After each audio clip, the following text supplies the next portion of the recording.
राधे राधे। जय श्री कृष्णा। पूजा भक्ति चैनल में आप लोगों का स्वागत है। आज मैं आप लोगों को नवरात्रि के कथा के बारे में बताऊंगी। नवरात्रि की हार्दिक शुभकामनाएं। आइए नवरात्रि के पावन अवसर पर मैं आप सबको सुनाती हूँ नवरात्रि की व्रत कथा। इस बार की बात है, प्राचीन काल में मनोहर नगर में पीठ नाम का एक ब्राह्मण रहा करता था, जो भगवती दुर्गा का भक्त था। उसके संपूर्ण सद्गुरु से युक्त सुमति नाम की एक बहुत ही सुंदर कन्या उत्पन्न हुई। वो कन्या सुमति अपने पिता के घर बाल्यकाल में अपनी सहेलियों के साथ घृणा करती हुई इस प्रकार बढ़ती गई, जैसे शुक्ल पक्ष में चंद्रमा की कली बढ़ती है। उसके पिता प्रतिदिन जब दुर्गा जी के पूजा करने होम किया करते, वह भी उनके साथ नियम के से वहाँ उपस्थित रहती। एक दिन सुमति अपनी सखियों के साथ खेल में लग गई और भगवती के पूजन में उपस्थित नहीं हुई। उसके पिता को पुत्री की ऐसी सावधानी देखकर क्रोध आया और उसने अपनी पुत्री से कहा, अरे दुष्ट पुत्री, आज तूने भगवती का पूजन नहीं किया, इस कारण मैं किसी कुष्ठ रोगी या दरिद्र मनुष्य के साथ तेरा विवाह करूँगा। पिता का ऐसा वचन सुनकर सुमति को बहुत दुख हुआ और पिता से उसने कहा, हे पिता, मैं आपकी कन्या हूँ, मैं सब तरह से आपके अधीन हूँ, जैसी आपकी इच्छा हो वैसा ही करें। राजा से, कुष्ठ से, दरिद्र से या किसी के साथ भी मेरा विवाह करने में लिखा होगा। मेरा तो अटल विश्वास है, जो जैसा कर्म करता है उसको कर्मों के अनुसार वैसा ही फल मिलता है, क्योंकि कर्म करना मनुष्य के अधीन है और फल देना ईश्वर के अधीन है।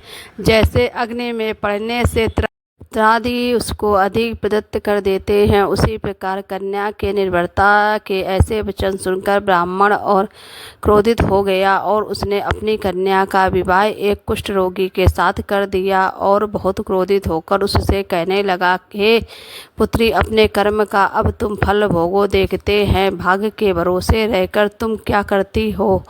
पिता के ऐसे कटु वचन सुनकर सुमति मन में विचार करने लगी, अहो, मेरा बड़ा दुर्भाग्य है जिससे मुझे ऐसा पति मिला। तरह तरह अपने दुख का विचार करती हुई वो कन्या अपने पति के साथ वन में चली गई और डरावने गुस्सा युक्त उस निर्जन वन में उन्होंने रात बड़े कष्ट से व्यतीत की। उस गरीब बालिका की ऐसी स्थिति देखकर भगवती उसके पुराने जन्म के पुण्य के प्रभाव से वहाँ प्रकट हो गई और उन्होंने सुमति से कहा कि हे दीन ब्राह्मणी, मैं तुमसे प्रसन्न हूँ, तुम जो चाह रहे वह मांग सकती हो। भगवती दुर्गा का ये वचन सुनकर वो ब्राह्मणी बोली, आप कौन हैं? वो सब आप मुझसे कहो। सुमति की यह बात सुनकर देवी ने कहा, मैं आदिशक्ति भगवती हूँ और मैं ही ब्रह्मा विद्या व सरस्वती हूँ। प्रसन्न होने पर मैं प्राणियों का दुख दूर कर देती हूँ, सुख प्रदान करती हूँ। हे ब्राह्मणी, मैं तुम पर तेरे पूर्व जन्म के पुण्य के कारण से प्रसन्न हूँ। तुम्हारे पूर्व जन्म का अब मैं तुम्हें सुनो। तू पूर्व जन्म में भील की स्त्री थी और अत्यंत पवित्रता थी। एक दिन तेरे पति को चोरी के अपराध में पकड़ लिया गया। चोरी करने के कारण तुम दोनों को सिपाहियों ने पकड़ लिया और ले जाकर जेल में डाल दिया। उन लोगों ने तुम्हें और तुम्हारे पति को भोजन भी नहीं दिया। इस प्रकार नवरात्रि के 9 दिन तुमने कुछ नहीं खाया और ना ही जल ग्रहण किया। इस प्रकार तुम्हारा नवरात्रि का व्रत हो गया। हे ब्राह्मणी, उन दिनों में तो व्रत हुआ, उसे व्रत के प्रभाव से प्रसन्न होकर मैं तुम्हें मनवांछित वर देती हूँ, तो तेरी इच्छा हो वो मांग ले। इस प्रकार देवी दुर्गा के वचन सुनकर वो ब्राह्मणी बोली, अगर आप मुझ पर प्रसन्न हैं तो हे दुर्गे, मैं आपको प्रणाम करती हूँ। कृपा करके मेरे पति का कोढ़ दूर जो व्रत किया उस व्रत का एक दिन का पुण्य पति का कोढ़ दूर करने के लिए अर्पण कर दो उस पुण्य के प्रभाव से तेरा पति कोढ़ से मुक्त हो जाएगा। इस प्रकार देवी के वचन सुनकर ब्रह्माणी बहुत प्रसन्न हुई और पति का निरोग करने की इच्छा से जब उसने ठीक है ऐसा कहा, तब उसके पति का शरीर भगवती दुर्गा की कृपा से कुष्ठ रहित हो गया और वो अति कांतिवान हो गया। वह ब्रह्माणी पति की मनोहर देह को देखकर देवी की स्तुति करने लगी। वो बोली, हे दुर्गे, आप दुर्गति को दूर करने वाली हैं, तीनों लोकों का संताप हरने वाली हैं, समस्त दुखों का नाश करने वाली हैं, रोगी को निरोग करने वाली हैं और प्रसन्न होने पर मनोवांछित फल देने वाली हैं और दुष्टों का भी नाश करने वाली हैं और जगत की माता हैं। अम्बे, तुम निरपराध अमला का मेरे पति से कुष्ठ मनुष्य के साथ ब्याह दिया और घर से निकाल दिया। पिता से तिरस्कृत निर्जन वन में विचर कर रही हूँ। आपके मेरा इस विपदा से उद्धार किया है।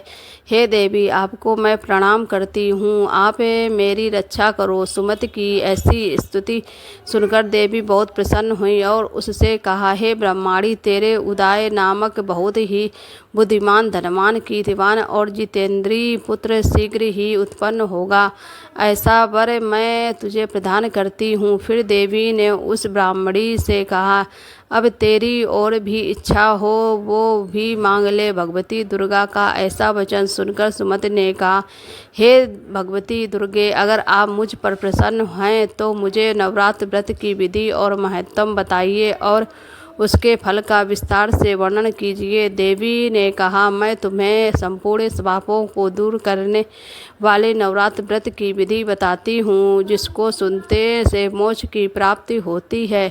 अष्टमी मास के शुक्ल पक्ष की प्रतिपदा से लेकर जो नव दुर्गा तक विधि पूर्वक व्रत करता है, यदि भर व्रत का न कर पाए सके तो एक समय भोजन करे, विद्वान ब्राह्मणों से पूछकर घट स्थापना करे और वाटिका बनाकर उसको प्रतिदिन जल से सींचे। महाकाली, महालक्ष्मी और महासरस्वती देवी की मूर्तियां स्थापित कर उनकी नित्य विधि सहित पूजा करो और पुष्पों से विधि पूर्वक अग्र दो। बिजोरा के फल से अग्र देने से रूप की प्राप्ति होती है, जायफल से अग्र देने से कीर्ति, दाग से अग्र देने से कार्य की सिद्धि होती है, आंवले से अग्र देने से सुख की प्राप्त होती है और केले से अग्र देने से आभूषणों की प्राप्त होती है। इस प्रकार से पुष्पों और फलों से अग्र देने से व्रत समाप्त होने पर 9वें दिन यथाविधि हवन करो। अखंड घी, गेहूँ, शहद, जौ, तिल, बेल, नारियल, दाख और कदम्ब आदि से हवन करो। गेहूँ से होम करने से लक्ष्मी जी की प्राप्त होती है। खीर और चंपा के पुष्पों से धन की और बेलपत्रों से तेज और सुख की प्राप्त होती है। आंवले से कीर्ति और केले से पुत्र की प्राप्त होती है। कमल से राज सम्मान की और दाखों से संप्रदा की प्राप्त होती है। खांडे, घी, नारियल, शहद, जौ और तिल या फलों से होम करने से मन वांछित वस्तु की प्राप्त होती है। व्रत करने वाला मनुष्य इस विधि विधान से होम करके आचार्य को अत्यंत नम्रता के साथ प्रणाम करे और यज्ञ की सिद्धि के लिए उसे दक्षिणा दे। इस प्रकार बताई हुई विधि के अनुसार जो व्यक्ति व्रत करता है उसके सब मनोरथ सिद्ध हो जाते हैं, इसमें कोई भी संदेह नहीं है। इन 9 दिनों में जो कुछ दान किया जाता है उसका करोड़ों गुना फल मिलता है। इस नवरात्रि व्रत से अश्वमेध यज्ञ का फल मिलता है। हे ब्राह्मणी, इस संपूर्ण कामनाओं को पूर्ण करने वाली उत्तम व्रत को तीर्थ, मंदिर या घर में विधि अनुसार करो। इस प्रकार ब्राह्मणी को व्रत की विधि बताकर फल बताकर देवी अंतर्ध्यान हो गई। जो भी इस व्रत को भक्तिपूर्वक करता है वह इस लोक में सुख प्राप्त करके अंत में दुर्लभ मोक्ष को प्राप्त होता है। जय इस दुर्लभ व्रत का महत्व है जो मैंने आपको सुनाया है। बोलो देवी भगवती की जय। आप सभी पर देवी भगवती की कृपा बनी रहे। तो यह भी नवरात्रि की व्रत कथा आपको यह कथा कैसी लगी कमेंट करके ज़रूर बताएं। कथा अच्छी लगी हो तो वीडियो को लाइक ज़रूर करें और अभी तक अपने मेरे चैनल को सब्सक्राइब नहीं किया है तो चैनल को सब्सक्राइब ज़रूर कर लीजिए। राधे राधे। जय श्री कृष्णा। जय माता दी।